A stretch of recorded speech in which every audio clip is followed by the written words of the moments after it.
we are back with another morning roast edition of the Black with No Cream podcast, where every Wednesday morning we deep dive into creative topics with the goal of giving you a daily dose of motivation and inspiration. I'm your host, Ben Haggerty, aka Ben Real Verse World. Typically here is my co-host David Malave, but he's not here right now, so it's just me. Today's episode is for any content creator who has lost work due to the COVID-19 pandemic. All productions of any scales have come to a halt. People are mandated to stay home for the foreseeable future, and most of us are wondering, how the hell am I going to pay for rent? As you might know, the government has started initiating programs to help people survive financially while most businesses are forced to shut down. To make sense of all the madness, we brought in certified tax accountant Kevin Smoot to explain what you can do right now as a creator to receive money from the government. We talk about the stimulus package, unemployment, and different loans available to creators, all of which everyone should be looking into and taking advantage of. I highly advise you take notes on this episode, but if this is the first time tuning in the podcast,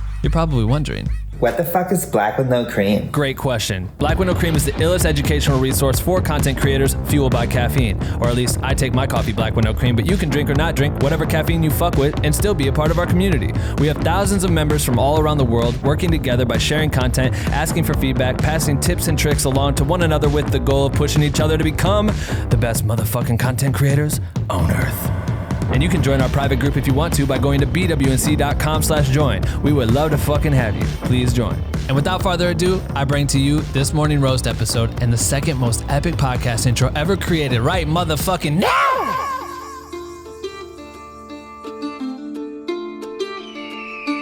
Welcome to the morning roast, a place where you will get the most info from a deep dive into the topics that really need life with your host Ben and Dave, coming to you live today. Grab your cup of joe and take some fucking notes, you bitch. All right, so Kevin Smoot is with us today. Kevin, thank you very much for joining us. I know you're super swamped during these times. If you could give us kind of a quick rundown of who you are, introduce yourself and let us know where you're from, but also what you do as an accountant and what an accountant is. Sure. So born and raised in the Washington, D.C. area. That's where my company is based. I own Accountability, which is it's a tax and accounting firm. We basically operate remotely. So we have employees in different states and also clients in different states and different countries as well. The sole focus is obviously tax preparation and planning, but it's specifically for individuals and small businesses under 50 employees. With the majority of our listeners who are creatives, they operate either as a sole or a single member LLC. So they're owning small businesses, and with like COVID, everything has been kind of shutting down, obviously. Productions, everyone's business, everyone's been pretty affected by this, leaving us with like no work or a loss of a majority of our income just completely out the door. So our first question, I guess, is what's like the best possible solution provided by the government right now that creators could take advantage of from your perspective? What do you think we should be focusing on? Well, so there's a number of different options, and it's going to depend on, your business and the net income. But there is the EIDL, which is the Economic Injury Disaster Loan, that you can apply for directly through the SBA. There's also the PPP, which is the Payroll Protection Program. That one you have to actually go through your bank, but they have different requirements. And again, it depends on your business as to what would be the best fit for you. My advice would be to kind of work with an accountant or your bank directly to be able to figure that part out. But then there's also a third option as well, which is unemployment, which is now open to sole proprietors and single member LLCs. It's the first time that's ever happened. Wow, that's insane. If you were able to get unemployment, through your state, the feds will also give you an extra $600 per week in order to continue to sustain your business. So for creatives, even myself included, right away I didn't imagine that I would even fit for that, because I'm like, well, I don't really fall in the terms of unemployment, and you know what I mean? I work for myself, so business is slow right now, but it could pick up. What would be some of the steps, I guess, to prepare for that, or that you should to make you understand that you're in that bracket? What kind of creatives would fall under that? Is it all freelance? Well, yeah. So it's almost anybody. It's almost anybody who's in freelances, who is either an owner of a business or, again, is a sole proprietor. I think that when you look at it, it obviously it's going to pertain to your individual situation. But the best resources would be one, to go through SBA, two, to contact your bank, because you get a loan directly through them. And then your third would also be to connect with the state, and also, see what their regulations are on unemployment. A lot of states aren't ready for it just yet because it was just rolled out, kind of in the last week or two. So you got to give states some time to catch up. But I have a number of creatives who are actually just kind of waiting for the states to open up so that they can apply for the unemployment. But it depends. Yeah, sure. What typically do you need to prepare for when submitting? Like what kind of information do you need when you submit for these types of loans? Or so you should have a solid set of financials, because obviously that's what any type of relief is going to be based on. So whether that be a recent tax return for 2019, whether it's a kind of a pro forma from like January through March to kind of show a decrease in income, you want to have your financials tight there to be able to present it. So if nothing else, they're going to ask for financials, tax returns, and then of course proof that that you're an actual company. Right. And is there an issue with applying for the different options? Like if you see, one comes up, I think right away everyone assumes the stimulus is coming and you don't do anything, and then you see grants, all these different options. Is there an issue if you're applying for whatever, as you see it coming, you're applying, if you over apply, or can that create a friction or something with your applications?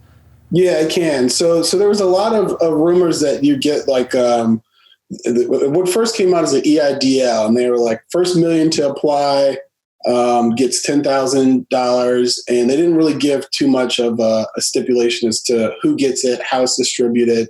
So a lot of people were just applying.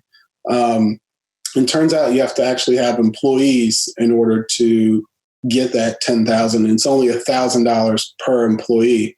So a lot of people were kind of let down by that. But you want to go through, and you don't want to. So you want to apply, but you can't get the EIDL and the PPP kind of at the same time. You can't have both those loans at the same time.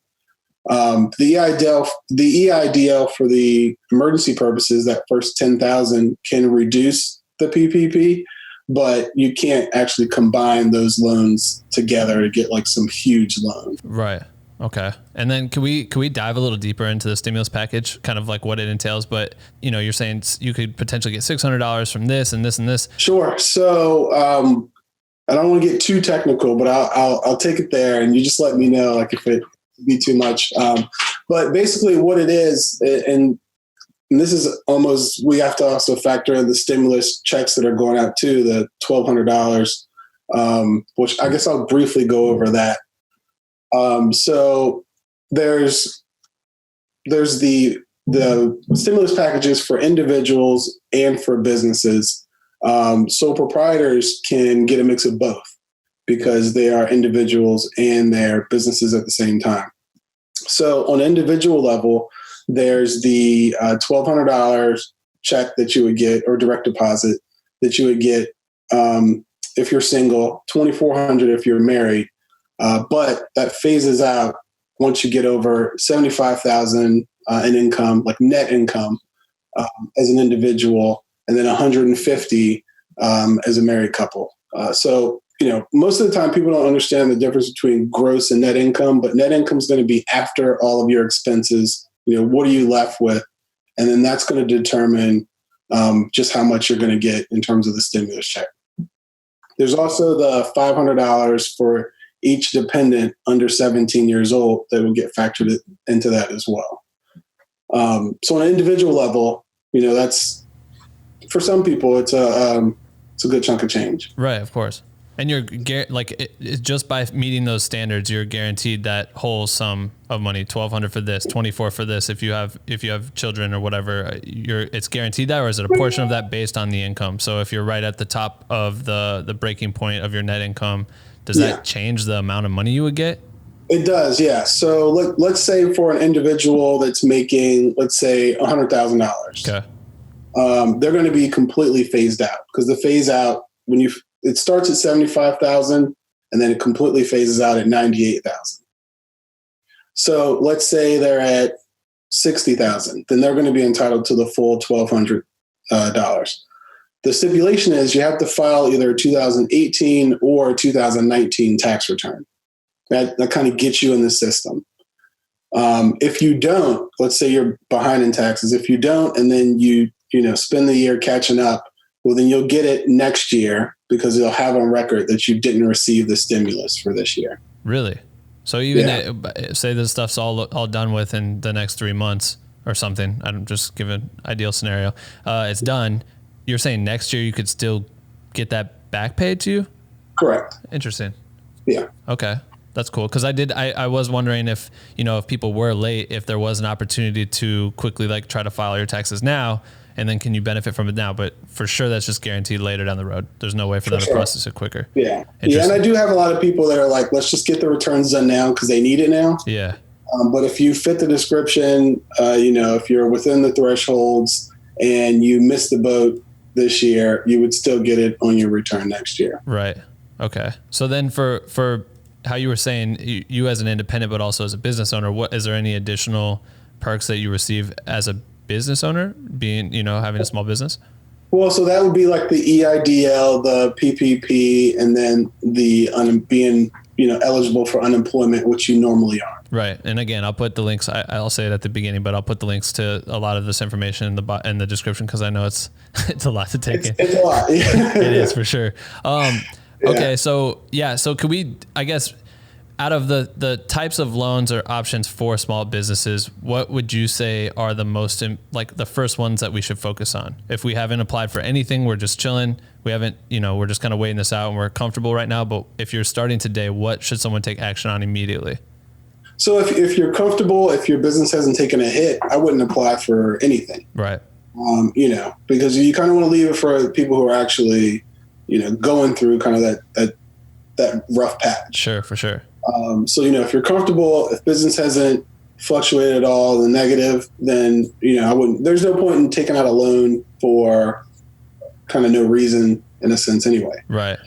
But if you are in that situation where, you need that help, it's hard to kind of pinpoint the avenue that you can go to, because it depends on your specific situation.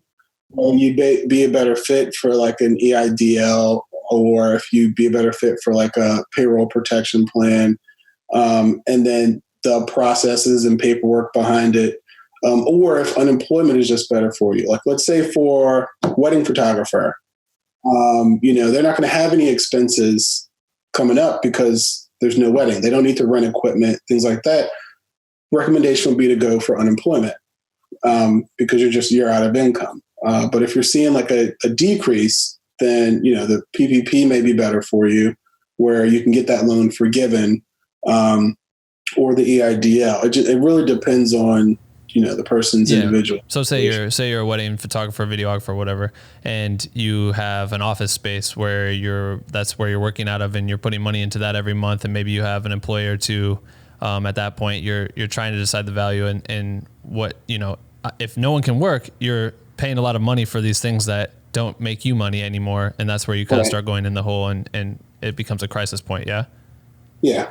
Okay. So for people who might not know, I guess, what qualifies a small business, and, a single member LLC versus having multiple employees? Like, at what point do you fit the mold for, the qualifications to apply? Sure. So anybody under 500 employees. Oh, okay. Which is right. it's those creatives, right? Yeah. Because they're typically operating either by themselves or in like a small operation. It's not, there's a pretty big leeway before you get to 500. Yeah. Wow. That's a lot. Okay. Yeah. And is there grants outside of the loans? Because I know a lot of the confusion, I think, and even when I started looking into it, it's like, okay, here's loans that are, you get low interest loans, and the problem right away is, well, shit, now I'm just going to go into more debt. And then you hear these loans are forgivable if you do X, Y, Z, and you have to submit certain things. Is there grants too that are completely forgivable, or is it all kind of sound like it's just going to be forgivable at this point? So that's the thing. You'll hear, especially with the PPP, you'll hear people call it grants, you'll hear people call it loans. And so it kind of scares people off because it's like, I don't want to take on a loan. But if you take on a loan that's forgiven, well, technically it's a grant, So I think that the person who's applying for the loan should understand kind of the terms and the terminology behind it so that they know, like, okay, this is a loan that I'm taking, but it'll be forgiven and I won't get taxed on it. So, I'm okay there.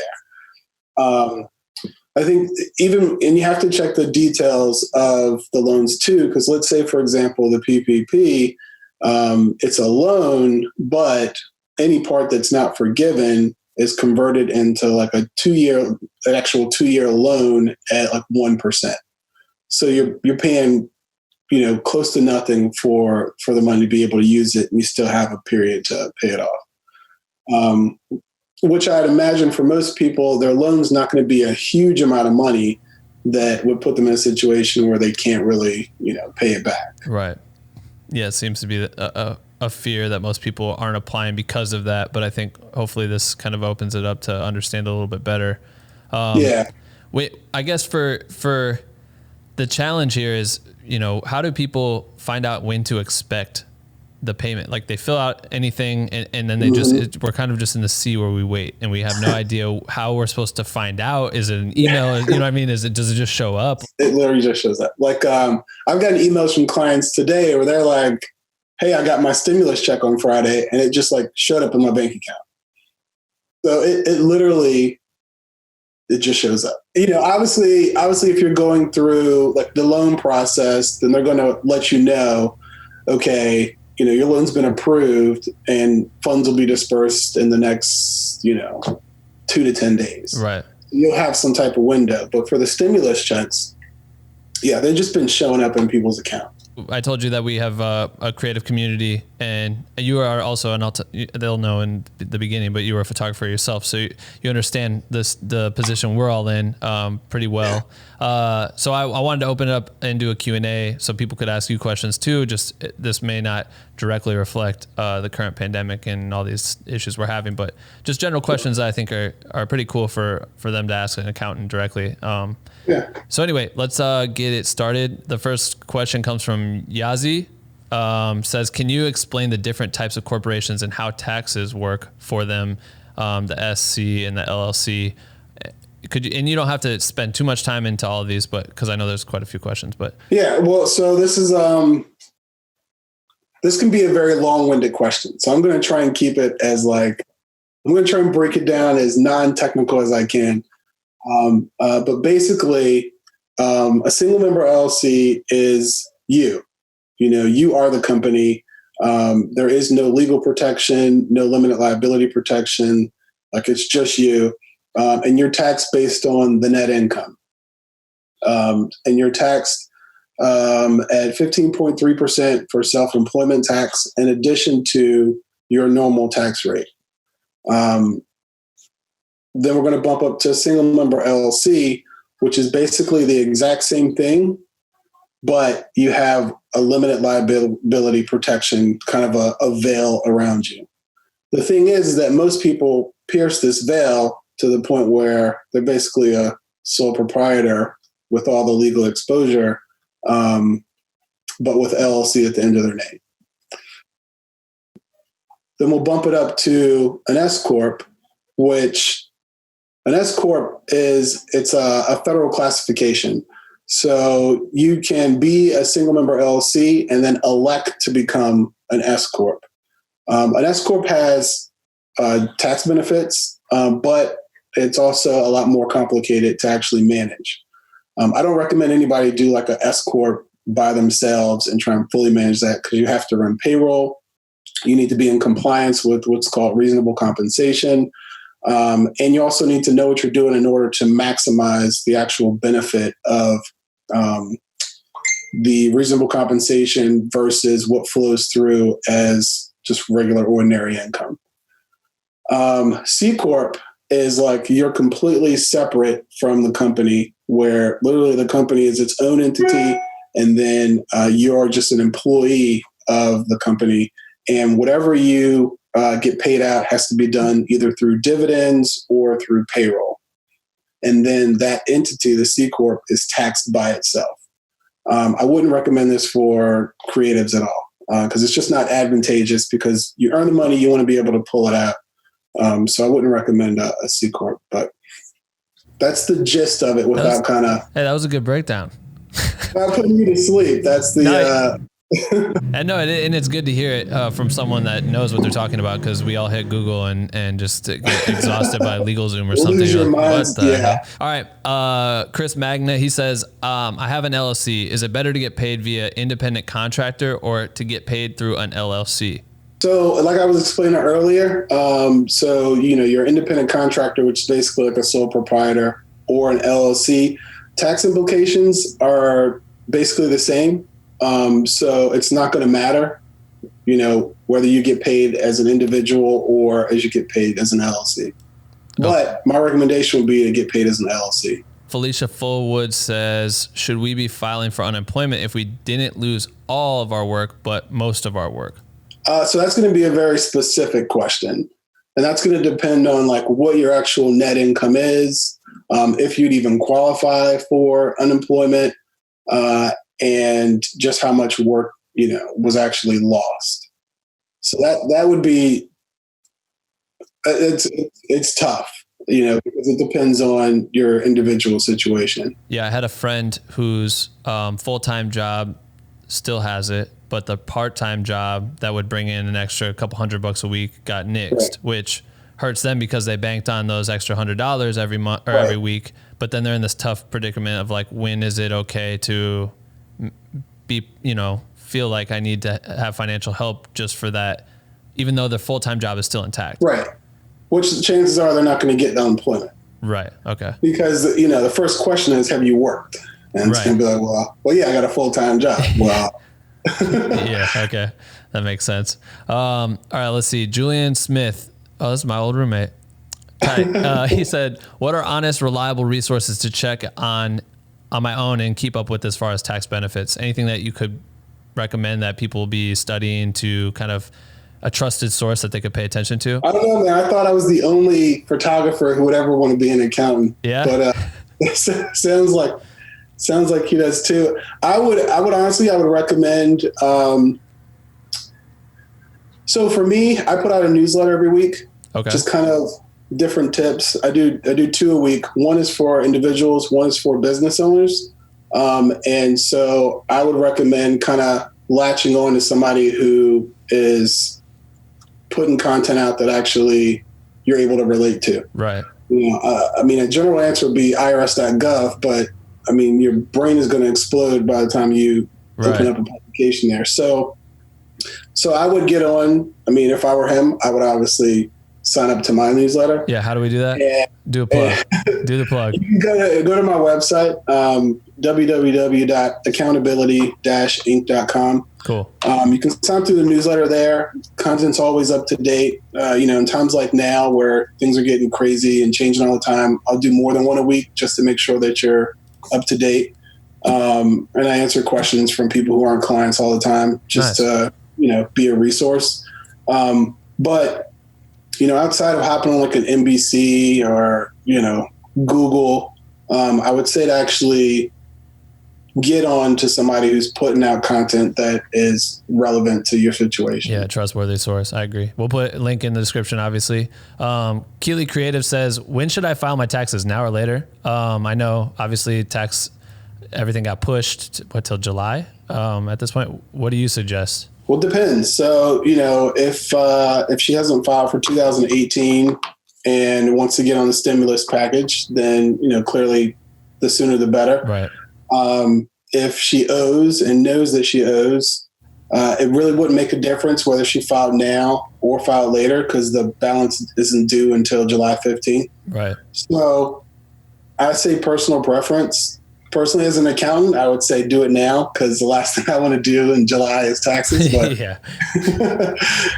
It's all preference. As long as it's done by the 15th of July, you're good.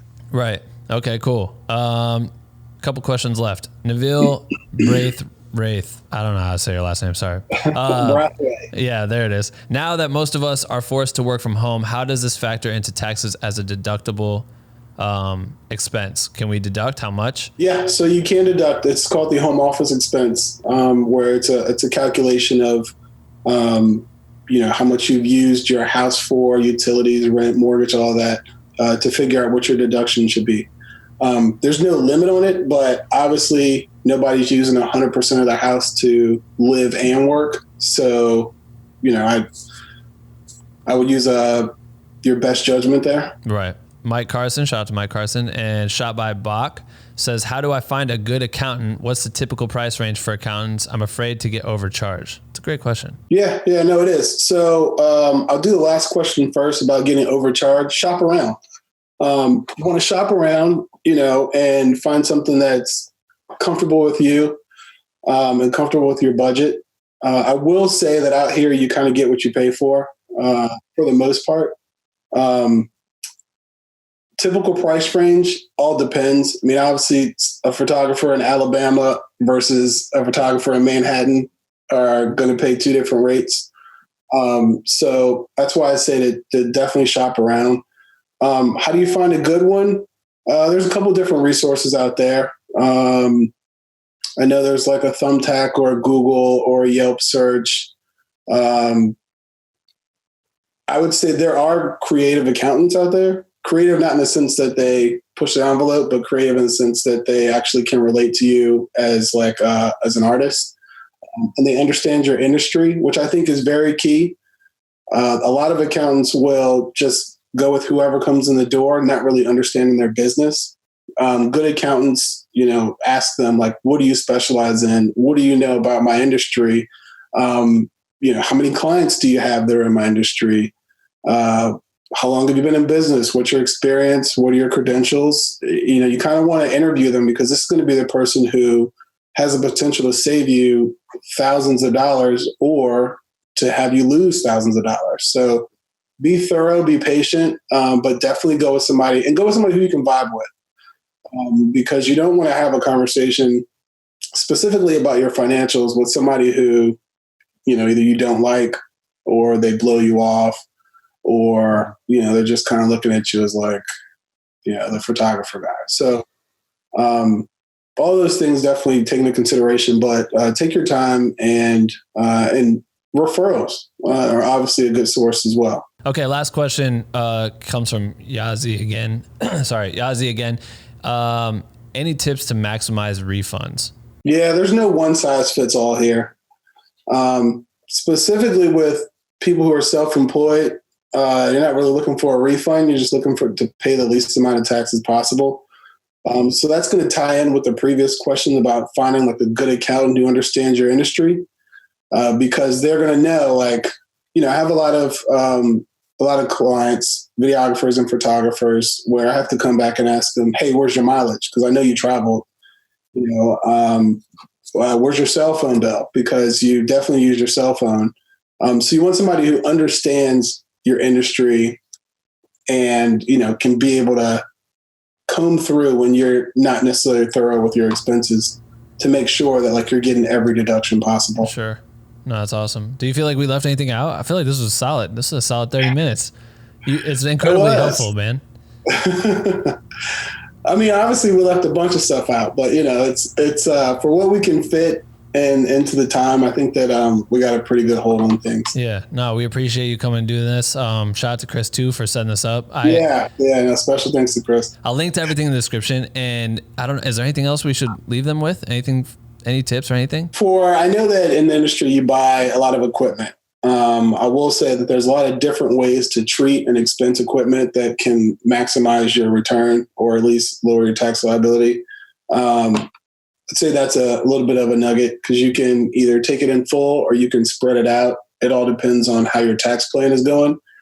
But I get a lot of clients who are buying $15,000, $20,000, $30,000, $40,000 rigs, and it's like, can I take the whole expense? And it's like, well, do you need to take the whole expense? So you want to be able to step back and kind of take a look at your entire situation, combine that with maximizing on retirement. We can get we can get pretty serious if you wanted to. Yeah, but, no, of course. It's just, there's a lot of different ways that you can look at a situation from different angles. And that's why for me, the photographer in me balances out with the accountant in me to be able to take a look at different angles and how to actually maximize things the best way possible. If someone new were to reach out to you and wanted to talk shop with you and hire you, obviously, what's some questions that could they prepare questions? I feel like that was like a fear as when I walked in to meet with an accountant once. It was like, I'm sitting down, I'm like, I have all these questions, I write them out, but then in the conversation, it's so casual and stuff. And I might not even look at her. I felt like,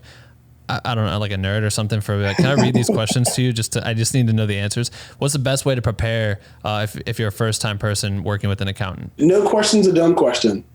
It's like somebody asking what aperture is. Like, clearly, it's like secondhand to people who know photography or cameras. But it's still a good question. So, definitely make sure that you have a good list of, what you want to discuss. But most of the time, it's going to be the vibe that you get from the accountants. It's almost like a stick with your gut kind of thing, because that person's going to look out for you, and they're going to make sure that, there's no stone unturned when they're sitting down and talking to you, because they already know most of your questions. Like, for most of the artists that I run into, I already know their questions. I already know the answers to it. Then it's a matter of taking it up a notch to be able to say, all right, this is what you don't know that I can open you up to. After we get through all the basics of LLC versus S Corp, after we get all that stuff covered, now it's time for me to really after I educate you, it's time for me to take care of you.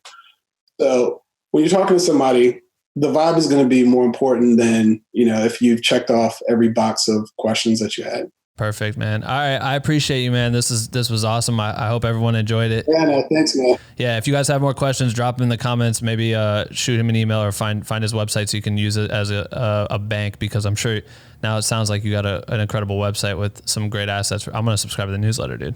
I'm subscribing right now. No, I appreciate this, dude. Have a good day. That is it for today's episode. Thank you, Kevin, for coming on the podcast. We really appreciate it. The community appreciates it. It means the world to us to be able to talk to someone like you and give advice to the creatives. So thank you again. All the things that we talked about will be linked in the description below. Make sure to take advantage of that. If you enjoyed this episode, please subscribe. We could use some subscribers. That'd be cool. So make sure to subscribe on whatever platform you use. If you listen to it and you're already subscribed and you want to help us even more, share it to a homie. If you think someone that really could take advantage of all these packages that we have talked about with the accountant today, send them a link. Send them a link to this episode. Let them know about this podcast. Also mention that this podcast is so fire and that we talk to creatives on the daily about how they got to where they are. And we offer so many advices because this is low key a college, homie. This is a college. And we really out here repping for the squad of creators out there. So I think, we'd appreciate if you could spread the word. That'd be cool. That's it for today's episode. Hit us up on Instagram. Let us know if you like this episode at @BlackWindowCream, and comment if you're watching this on YouTube, because comments are cool and helps us out with the algorithm. All right, we'll see you in a few days, you bitch.